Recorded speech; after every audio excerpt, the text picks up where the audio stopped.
नमस्कार शेतकरी मित्रांनो, कृषी कल्याण यूट्यूब चॅनलमध्ये सर्व शेतकरी बांधवांचं हार्दिक स्वागत।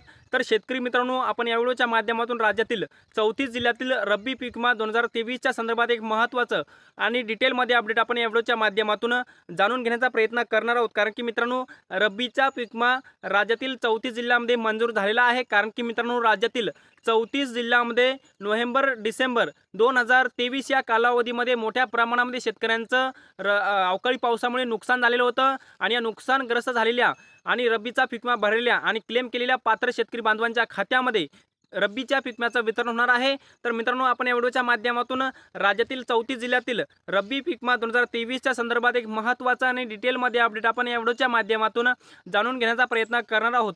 तर नमस्कार, मी ज्ञानेश्वर सवंडकर स्वागत करतो कृषी कल्याण यूट्यूब चॅनलमध्ये।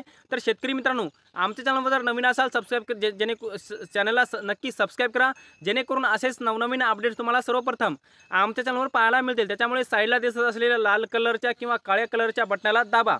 तर मित्रांनो, चला तर व्हिडिओला सुरुवात करूया। तर शेतकरी मित्रांनो, राज्यातील 34 जिल्ह्यातील शेतकरी बांधवांसाठी आनंदाची बातमी आहे। मित्रांनो, रब्बीचा पीक विमा भरलेल्या शेतकरी बांधवांसाठी आनंदाची बातमी आहे। रब्बीचा पीक विमा भरलेल्या व क्लेम केलेल्या पात्र शेतकरी बांधवांच्या खात्यामध्ये पीक विम्याचं वितरण सुरू होणार आहे। 25% अग्रिमचा पीक विमा राज्यातील 34 जिल्ह्यांमध्ये ज्वारी असेल, गहू असेल, हरभरा असेल किंवा कांदा असेल, या सर्व पिकाचा रब्बीचा पीक विमा वाटप सुरू होणार आहे। मित्रांनो, जवळपास आधार लिंक बँक खात्यामध्ये सर्व पैसे शेतकरी बांधवांच्या खात्यामध्ये वितरित होणार आहेत। कारण की मित्रांनो, अशा पद्धतीचं एक नवीन आणि महत्त्वाचा असा अपडेट आपल्या समोर आलेला आहे। आणि मित्रांनो, आता कोणत्या जिल्ह्यामध्ये पीक विम्याचं वितरण होणार हे सर्वप्रथम आपण बघण्याचा प्रयत्न करणार आहोत। मित्रांनो, ज्यामध्ये प्रामुख्याने पालघर जिल्ह्यामध्ये ज्या काही शेतकऱ्यांनी रब्बीचा पीक विमा भरलेला होता, ज्या शेतकऱ्यांनी क्लेम केलेले होते, ज्या शेतकऱ्यांचे क्लेम विमा कंपनीच्या माध्यमातून पात्र केलेले होते, त्या कंपनीच्या माध्यमातून पात्र केलेल्या शेतकरी बांधवांच्या खात्यामध्ये रब्बीच्या पीक विम्याचं वितरण हे पूर्ण होणार आहे। मित्रांनो, याचबरोबर ठाणे जिल्ह्याचा समावेश सुद्धा याच्यामध्ये आहे, रत्नागिरी सुद्धा आहे, रायगड आहे, सिंधुदुर्ग आहे, नाशिक आहे, धुळे आहे, याचबरोबर नंदुरबार, जळगाव, पुणे, सोलापूर जिल्ह्यामध्ये सुद्धा दुष्काळ जाहीर करण्यात आलेला आहे। दुष्काळ जाहीर झाल्यामुळे रब्बीचा पीक विमा सुद्धा सोलापूर जिल्ह्यामध्ये मोठ्या प्रमाणामध्ये मिळण्याची शक्यता जास्त आहे। याचबरोबर मित्रांनो, सातारा आहे, सांगली आहे, कोल्हापूर आहे, छत्रपती संभाजीनगर जिल्ह्यामध्ये सुद्धा काही दिवसापूर्वी रब्बीच्या पीक विम्याचं वितरण झालेलं होतं, ज्यामध्ये प्रामुख्याने हरभरा पिकाचं पीक विम्याचं वितरण मोठ्या प्रमाणामध्ये शेतकरी बांधवांच्या खात्यामध्ये जमा झालेलं होतं। जालना जिल्ह्यामध्ये सुद्धा काही दिवसापूर्वी रब्बीचा पीक विमा जमा झालेला होता आणि आता राहिलेल्या शेतकरी बांधवांना याचं वितरण होणार आहे। याचबरोबर बीड जिल्हा सुद्धा आहे, त्यामध्ये लातूर आहे, धाराशिव आहे, नांदेड आहे, परभणी आहे, हिंगोली सुद्धा आहे, बुलढाणा सुद्धा आहे, अमरावती, याचबरोबर अकोला, वाशिम, यवतमाळ, वर्धा, नागपूर, भंडारा, गोंदिया आणि चंद्रपूर या सर्व जिल्ह्याचा समावेश याच्यामध्ये करण्यात आलेला आहे।